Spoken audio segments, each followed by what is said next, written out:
Hi, so for today we are going to talk about coin problems. So we are going to solve some worded problems involving the coin problems. So this is still a part of our intervention for calculus series video, or this can be also a video that is suitable for those who are reviewing for the board exam of engineering, of course.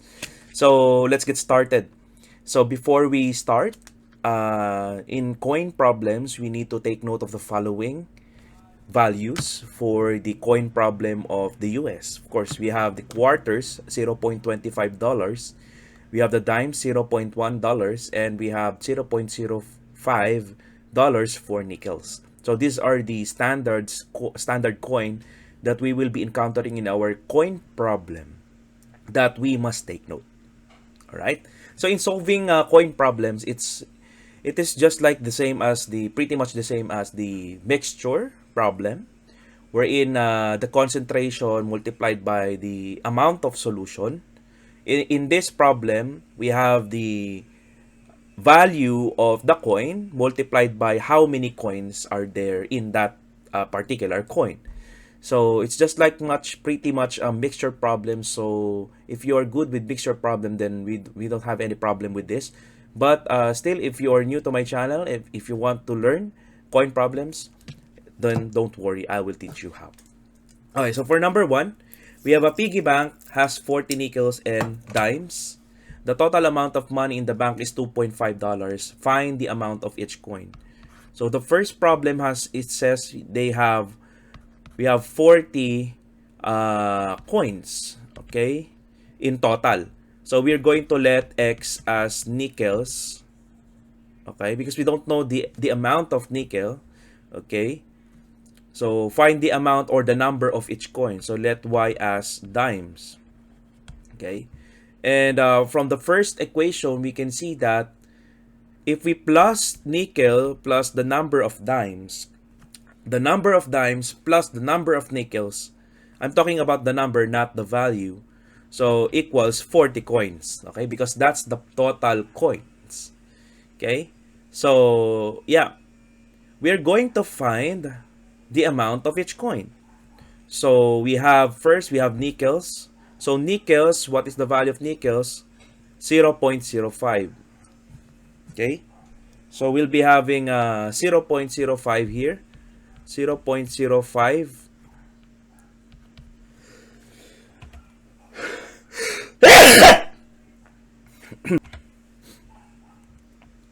times X, plus we have the value of dimes, that is 0.1Y, equals the total amount of the coins, which is $2.5. So it makes sense that if we multiply 0.05 to a certain number values of nickels plus 0.1 to the number of dimes, we'll be getting $2.5. Okay? So we need to reduce this into one variable. Okay, so that we can have Y equals 40 minus X from the first equation. So we have 0.05x plus 0.1 times Y, which is 40 minus X equals 2.5. So for simplicity, just like what we are doing with mixture, since we are dealing with decimals, okay, we can multiply the whole equation by 100, okay? So upon multiplying, we have 5 times X plus 10 times 40 minus X, and then we have 250, okay? So, solve. We have 5X, distribute. 10 times 4, that's 400, minus 10X equals 250. So that we have 400 minus 250, combining the like terms, so 10x minus 5x. Okay? So we have 400 minus 250, that is 150, equals, you have 10x minus 5x, that is 5x. So divide both sides by 5. So cancel. So you now have the value of x, and the value of x is 150 all over 5. So we have 30 pieces of nickels. Okay? 30 pieces of nickels. So because we have X as nickels.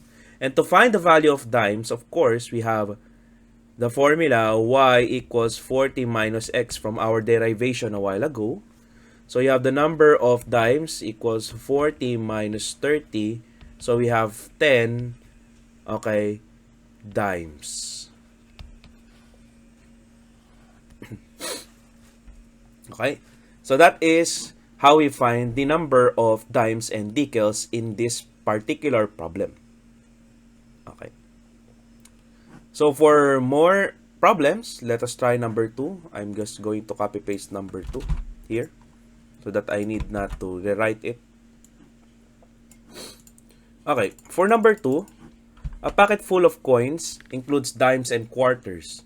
The total value of the coins, the total value of the 36 coins is $5.0, $5.1. So again, we are going to let X as dimes and we're going to let Y as quarters. Okay? So find the number of each coins. The number of each coins. Okay. So again, we have total of 36 coins.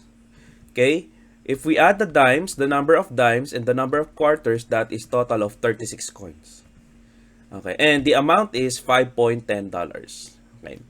So using the equation, so for dimes, we have 0.1 times X plus 0.25 for quarters times Y.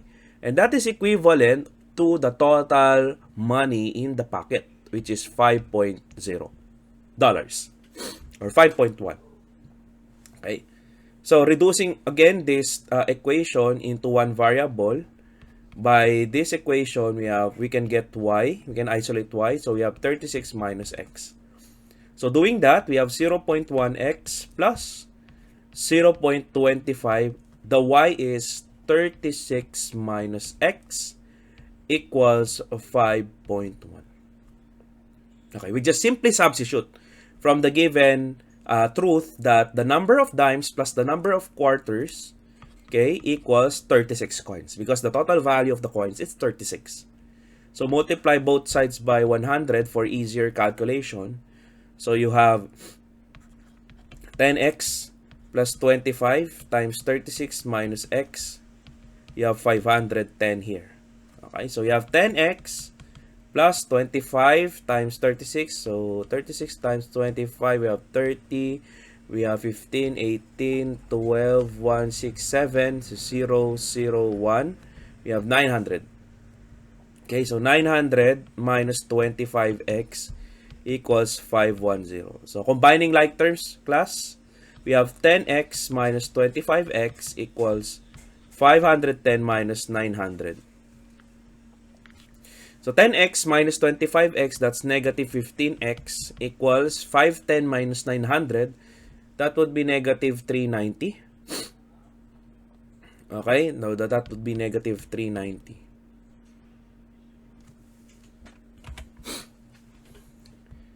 Okay, so dividing both sides by negative 15. So negative of negative becomes positive for this negative 390 divided by negative 15. So this becomes x equals, I think, 26.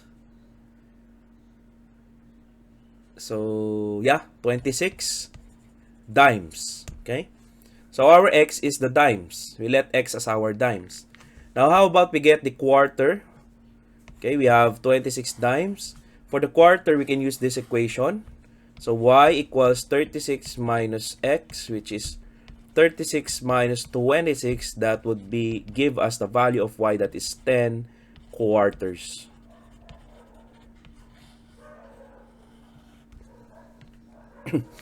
Alright, so that is the value of our dimes and quarters for the second problem.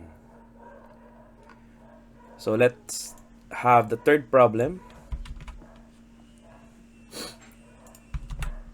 So Shan has has $3.7 with quarters, nickels, and dimes. So we are now dealing with three kinds of coins, the quarters, nickels, and dimes. So the number of dimes is 1 less than the number of nickels. The number of dimes. So first, let D be the number of dimes. Okay, I'm going to write D to denote number of dimes. So in the second, the number of dimes that is equivalent to equal is 1 less than the number of nickels. So what does it mean?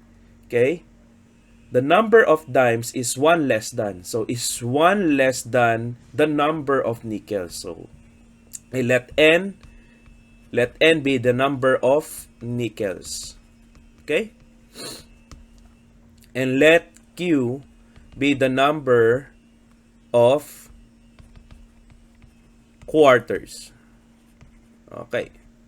So we have D equals N minus 1 because the dimes is 1 less than the number of nickels. Of course, you will always write first the statement after the less than. Okay? So we have to have the N minus the nickels first minus 1. And the number of quarters is 3 less than the number of dimes. So the number of quarters is 3 less than the number of dimes. Okay? How much of each does he have? Okay? So how much of each does he have? So first, we are going to have a truth here wherein we have for number of quarters 0.25 times Q plus 0 point nickels, so we have 0.5 times N plus you have dimes 0.1 D equals $3.70. Okay, so that is the number of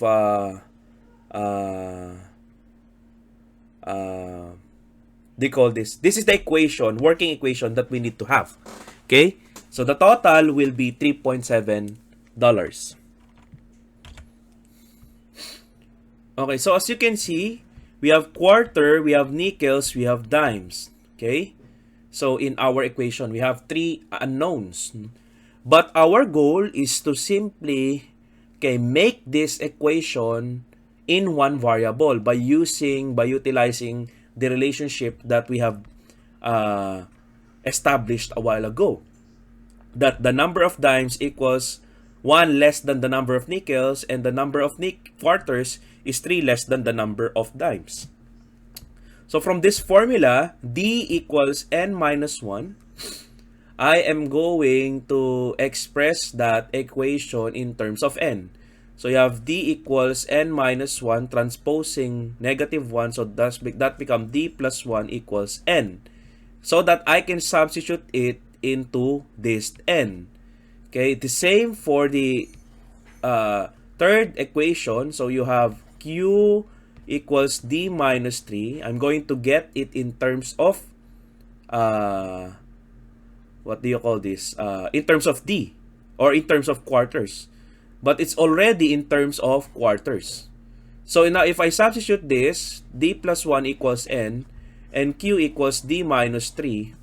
So for quarters, 0.25, the quarter would be D minus 3. Plus we have 0.05 for N, which is D plus 1. And then you have 0.1 D equals 3.7. So we have successfully, okay, converted our working equation into one variable. Okay? So, yeah, we can now multiply this, and we can solve this by multiplying the both sides of the equation by 100.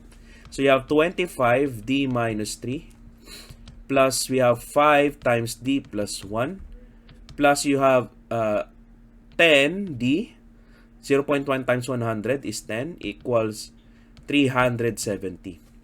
Okay, and solve for D. So if you successfully solve for D, you can get the nickel and you can get the quarters.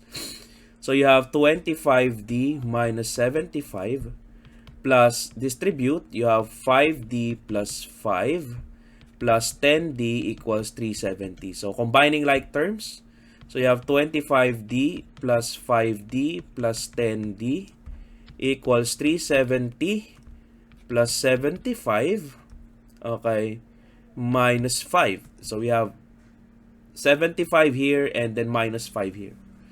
So that we have 25D plus 5D is 30D. We have 40D equals, you have 370 plus 75. So 75 minus 5 is 70. So this becomes 70. So 370 plus 70. So you have 40D, 370 plus 70, that would be 440. Okay? So divide both sides by 40. Okay? So you'll be having what? The number of dimes will be, if you try to multiply it or you try to divide it, so 40 times 10 is 400. So this is 11 dimes. Okay? So 11 dimes. Okay. So now we have gotten already the value of, or how many dimes it is. So you can use the equation d plus 1 equals n, or simply n equals d plus 1. So you have d is 11 plus 1, you have 12 nickels. Okay? And for the quarters, you have d minus 3. So you have the number of dimes minus 3. So you have 8 quarters. So the answer here is we have 11 dimes, we have 12 nickels, we have 8 quarters for this given problem. Alright? So the key is, we need to understand, we need to equate all of the equation into a single variable so that we can solve for one and establish, okay, and get, if we already solve for the value of one coin, we can go back to the established equation to obtain the other coins. Okay, so that is for number 3. How about for number 4?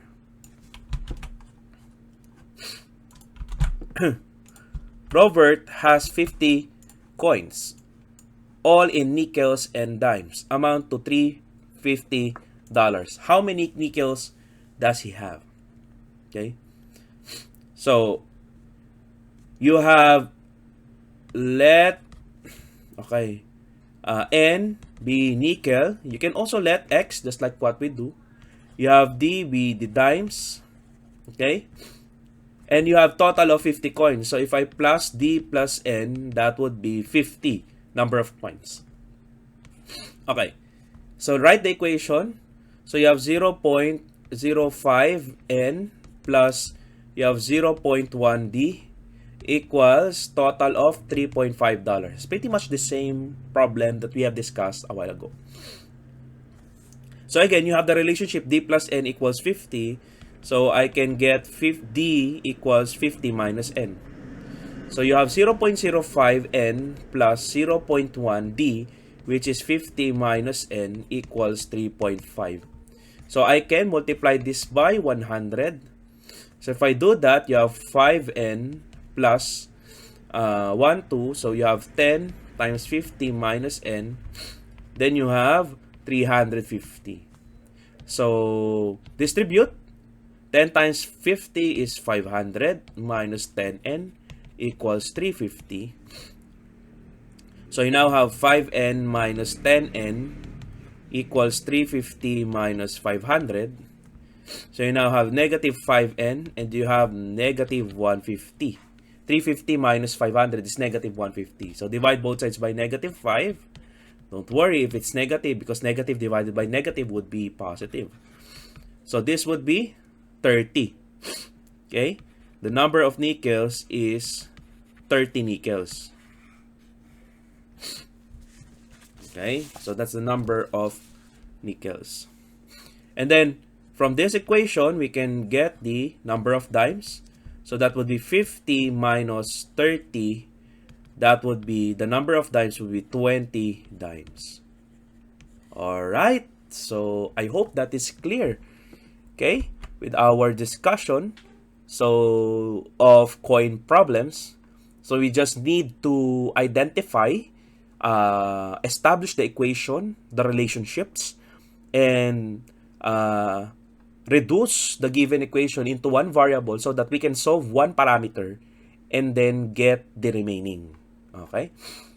So with that, I will leave you number 5 for your assignment or for your sit work. And I will be pinning in the comment section the answer of this once there are already answers in the comment section. So for you to test your knowledge. Okay, so this will be your assignment. So let me just read it for you. In a purse are nickels, dimes, and quarters amounting to $1.85. There are twice as many dimes as quarters, and the number of nickels is 2 less than twice the number of dimes. Determine the number of coins of each kind. Okay. So yeah, I'll be leaving the answer here on the video so that you can check. I might forget, okay, commenting on this. So the number of quarters, let's say X is we have 3 quarters. That's the number of quarters. And we have the number of dimes, okay, is 6 dimes. And the number of nickels is 10 nickels. So these are the answers. Okay, so you have 3 quarters. Okay, so time to solve. Okay, if you find this video helpful, please don't forget to subscribe to my channel. Thank you so much for listening. Again, this is Engineer Abat. See you again on the next video. Bye.